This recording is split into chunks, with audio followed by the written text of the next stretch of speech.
After a string of mass shootings in our country, a group of bipartisan U.S. senators say they've reached an agreement on several items related to gun control. The group includes 10 Republicans and 10 Democrats, among them Senator Martin Heinrich from right here in New Mexico. Let's bring our Line Opinion panel back for one final discussion. We'll get to the specifics in just a moment, but let's start with a wide brush. Tom, how encouraging is this step? Should we be excited early? I mean, you've been around politics a long time. This thing has a long way to go. There's a lot of pushback out there as well. How excited should we be about it? Well, I think that it's heading in the right direction. Those who want to see some kind of reform actually take place. Is it substantial? No. There are folks on both sides of the issue that are really not happy, unless their extreme issues are included. But here's what I do like: is Senator Martin Heinrich is involved, and he's a part of the decision group.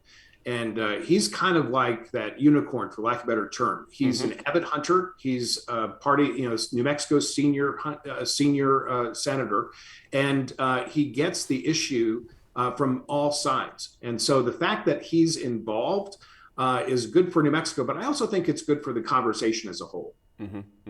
Rebecca, how important was it to hear from Senator Mitch McConnell on Sunday, who said he is signaling a tentative support for the deal? How does that goose things along here? How important is that? I think it's important, but to me, it was more importantly, it was surprising. I would not have guessed that he would have come out already in support of kind of this bipartisan, because that's just not his jam typically. Though it's it's what America wants, but that's not who he is. I have been asking my husband, as we do, when you don't understand something, you're supposed to get the other opinion. So I asked my husband, because he is an avid gun enthusiast, and I said, you would think that the good guys would be at the front of the line, at the front of the charge, figuring out how to get the guns away from the bad guys, because it's given them all a bad name. So I asked my husband, why aren't they doing more? Why are they fighting gun control, common sense gun control?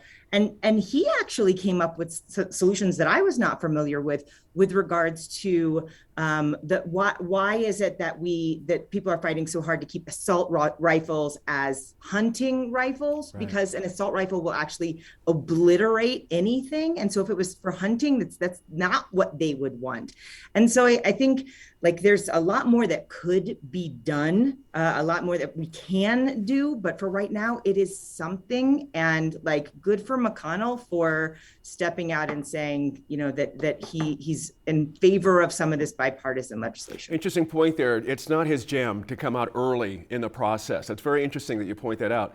Hey, Julianne, legislation, of course, hasn't been formally drafted yet. That's a few weeks off, but that group of senators says the agreement contains red flag provisions and, most importantly, funding measures for those states that do have, and we are among one of them, as you have well reported at the Santa Fe Reporter.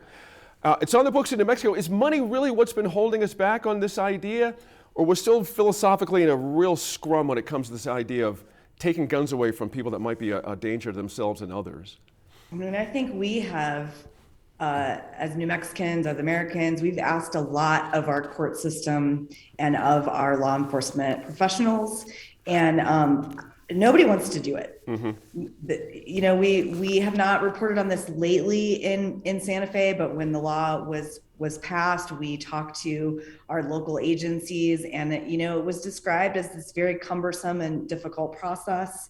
And a lot of times, I think with this congressional, the measure that the Senate is supposed to hear, the devil is in the details. Like you mentioned, we haven't seen the actual language of the proposal. And I just want to take a moment to talk a little bit about language. Both kind of sides or all the many sides of this debate about gun safety have their preferred terms that they use that they think sort of load the discussion one way or another. And I just want to point out that the Associated Press has long had a pretty clear piece of guidance about this, which is that, all weapons are assault weapons. That's the purpose of a weapon, to assault someone. And so really what we're talking about here are semi-automatic rifles, the ARs and the AKs that were once prohibited in the United States for a short period of time. those laws then, sunsetted, and Congress has been completely unwilling to regulate them. And they are incredibly popular. And they are not useful for hunting, but they are really useful for killing other human beings. And so I do think that just the way we define all these terms and the words that we use are important. Wanted to throw that out. I appreciate that. Absolutely, they're important. Language is everything. Hey, Tom, the enforcement of these red flag laws, funding or not, could also be a sticking point in some cases. You might recall, and I'm sure you do, back when this passed in 2020, Governor Michelle Lujan Grisham urged sheriffs who were unwilling to enforce it to resign. And some sheriffs in Colorado have also refused. How can we avoid that from happening across the country? I could see a movement if this started to get some traction. I could see other sheriffs right across the country doing the same thing and really gumming this whole thing up. One of the key reasons that I keep hearing about why there are entities that don't want to get into the enforcement is because they don't have the money. The budget is low. So you tie a hefty amount of money behind it and some other strings, and perhaps that will move them. I think that the red flag laws is one aspect which is really strong. I also think that the straw purchasing inclusion as far as this proposal, which means that person A can't afford a gun, so they ask person B to buy the gun for them. That would be illegal if it were included in the legislation and legislation passed. So I think the red flag laws and a couple of the other elements of what's being discussed generally are good, but you have to really kind of put that money behind it, I think, in order to take that argument anyway away from different entities who use that as a reason not to enforce the red flag laws. Rebecca, the deal, of course, got a ways to go here, but the deal still leaves out measures gun advocates have been pushing for a long time. Does not require background checks for all gun sales, doesn't raise the minimum age to buy a gun. That's a big one. Doesn't ban assault weapons like the AR-15, as Julianne just mentioned. And, Senator Heinrich says compromise is necessary in this case. Is the public ready for compromise here? Oh, I think the public is way beyond ready for compromise. I would hope. I think one of the statements that I read that came from the House GOP spokesperson, or saying that I think it's this sticking point of like, well, we are wary of passing any laws that would infringe on rights when this wouldn't have stopped the shooting in Buffalo. It wouldn't have stopped the shooting in Uvalde. It wouldn't have prevented these shootings. But they're speaking specifically to mass shootings, right?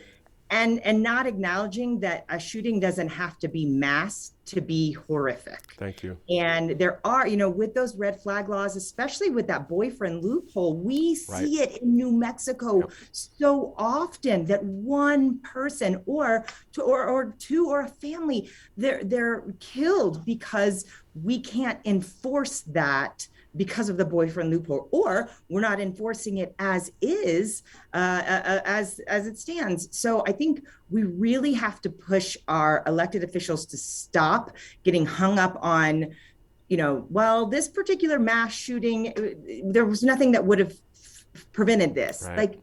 Any shooting could have been prevented, and they need to get off their keisters and figure it out. Good points there. Thanks again to our line panel, as always. This week, be sure to let us know what you think about any of the topics, and good ones, that we covered here on our Facebook, Twitter, or Instagram pages.